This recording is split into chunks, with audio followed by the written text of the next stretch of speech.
Hi, my name is Citlali Rios. Shirai Reynolds, And my name is Estrella Marquez. I will be playing the modern day kid. the founding father. As a parent, First off, we have John Adams over here, our founding father. John Adams, on 4th of July, you signed the Declaration of Independence, and we, as students, were just informed that women were not included in the document. How does that affect women, and how does that affect women now and back then? Well then, in my day, which was 1775, when I was about to sign it, my wife, as you know, Abigail Adams, sent me a letter.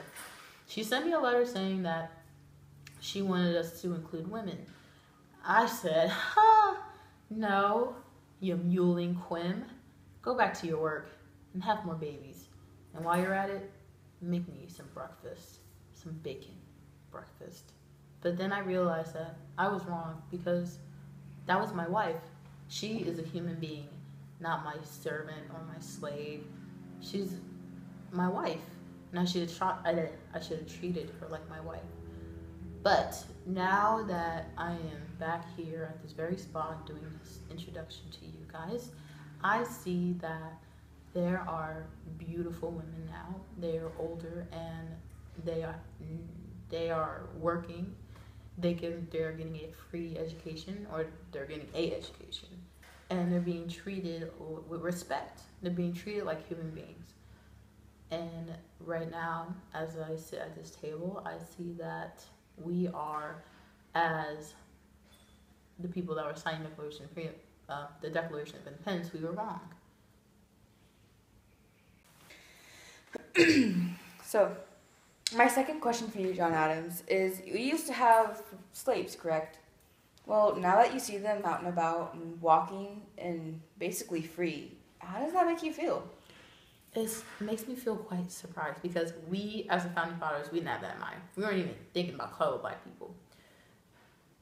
But we included them because, well, we didn't include them at first, but they were just slaves, basically useless people that would help us about.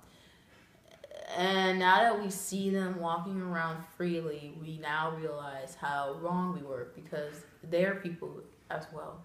They're just as equal as us, and we shouldn't have treated them like they're savages or they have no sort of human rights.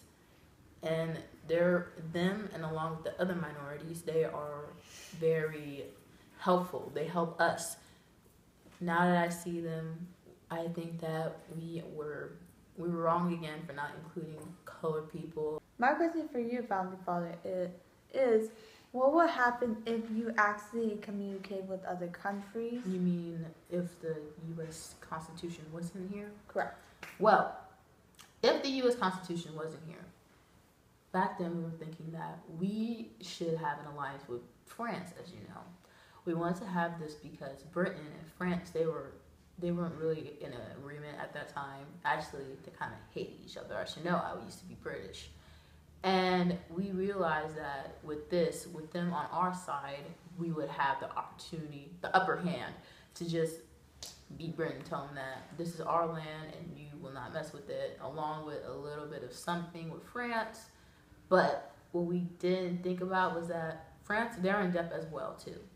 But we didn't think like, what if our situation with Britain would go with France as well? So we made a constitution that held us down, so that way we wouldn't be able to talk to other countries. We would be our free country ourselves, and we would establish that with the Declaration of Independence that this is our land and this is what we do, and others as well. Okay. So what I'm going to ask you, the parent, is what is the difference between the American dream of the past to now?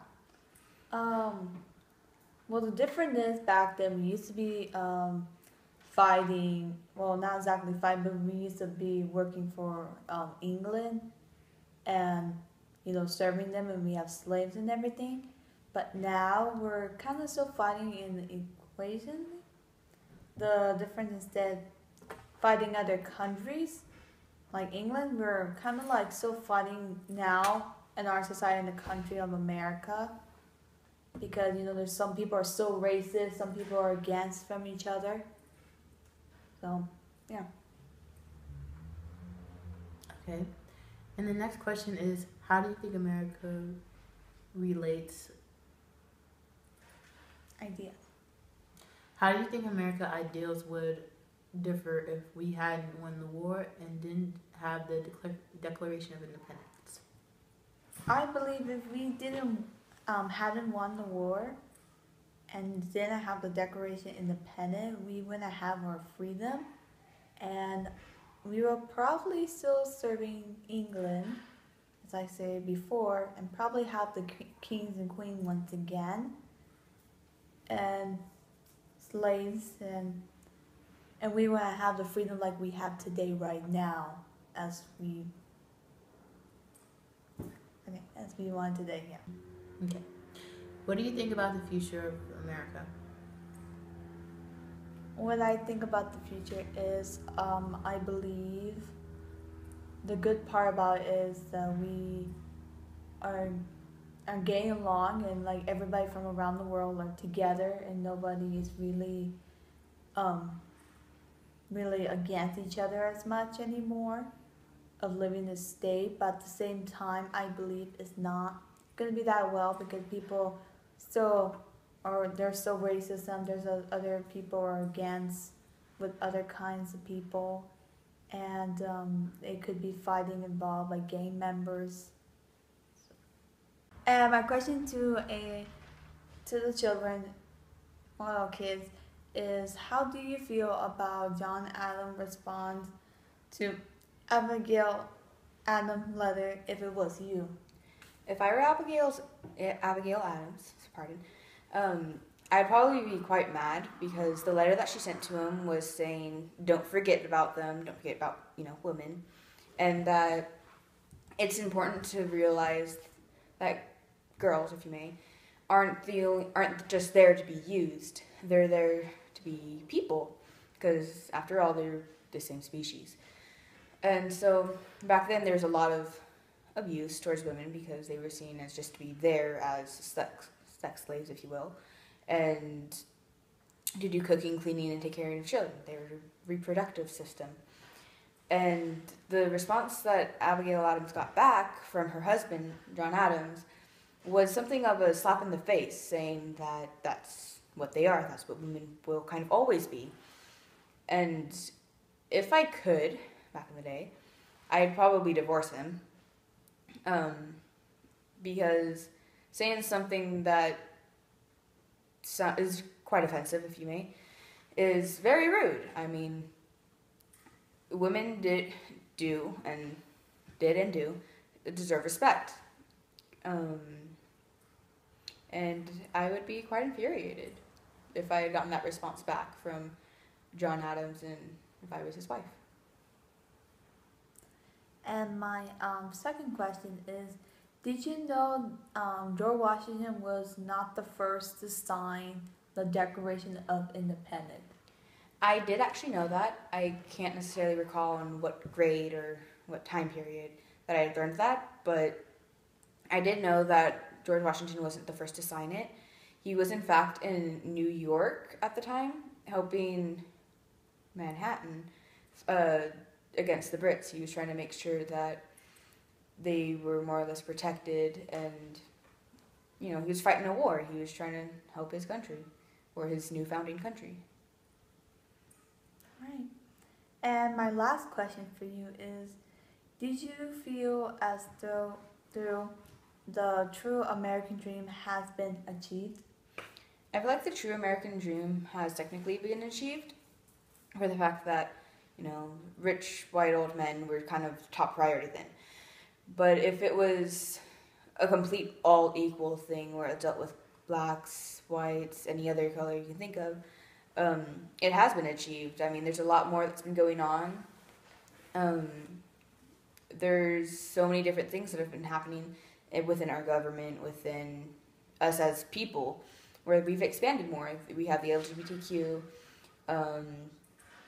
We have some gun restrictions, but it's necessarily, not the worst thing that could happen. But overall, the American dream has been achieved because there's a lot more freedom than we had then. And as we go on into the future, I think there's going to be a lot more too. Okay, and my second question to you is, did you know that George Washington was not the first to sign the Declaration of Independence? I actually did know about that. I learned it a long while ago. I don't necessarily remember what grade. But a long while ago, I did learn that the Declaration of Independence wasn't signed by him, or at least not first, because at that time, he was in New York, Massachusetts, I believe. And he was there trying to prevent them being overrun by the Brits. He was trying to make sure that the British didn't get to them. And I guess more or less trying to protect them. He was at war and trying to make sure that everybody was kind of, safe and unified. And my Manhattan. It was fucking Manhattan. Not Massachusetts. God damn it. Sorry. Okay, my last question for you is, did you feel as through the true American dream has been achieved? I can't really say that the true American dream has been fully achieved. I mean, the American dream was kind of based off of course, rich white old people who could kind of have their own freedom, I guess you could say. Where, they included some things about colored people, but a lot of it was mostly about them being able to do what they want. I guess if it wasn't just about rich white people, it would spread towards everybody, regardless of color, sexuality, whatever it may be. I think that the true American dream has been achieved for the most part. There's a lot more equality back from now than there was back then. So I think that part has been definitely accomplished in our lives, on top of which, the American dream's always changing, so even if it's not the quote-unquote real dream, the real American dream, it's still a dream that's been accomplished for the most part. All right, thank you. Okay, good job. We're done. And we might be back. Wait. Let me do this. We're done. We're done. We're done. We're done. We're done. And we'll put that at the end of the show. Yes. All it is